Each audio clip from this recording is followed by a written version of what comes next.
বাচ্চা টাকা বের কর। ভাই আমি তো হিরো ছিলাম, আমি ড্যান্ডি। কি? এই যে ড্যান্ডি। ড্যান্ডি করে বাচ্চা। দিতাছি ভাই, দিতাছি ভাই। 30,000 টাকা। আমি বাতেন এই বেতনের জন্য 1 মাস দৌড়াই, আর এই টাকার জন্য আমি কতখানি দৌড়াইতে পারবো ফেরেন্সির বাচ্চা, তোর কোনো ধারণা নাই। ভাই আমার 6 বছরের চিন্তার অভিজ্ঞতা, জীবনে কেউ আমার দৌড়ে ধরতে পারে নাই।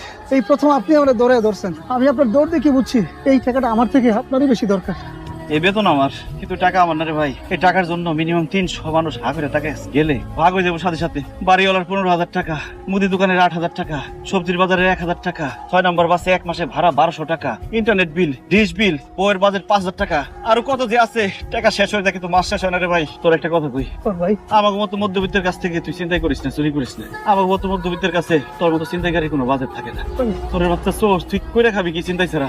তোর একটা ব্যবসা ধরে দিয়ে বোতলটা ধর, বোতলটা ধর। 7 মাস কি করছিস? ভাই খারাপ একটু সিঙ্গেল চুরি ধর টাকা।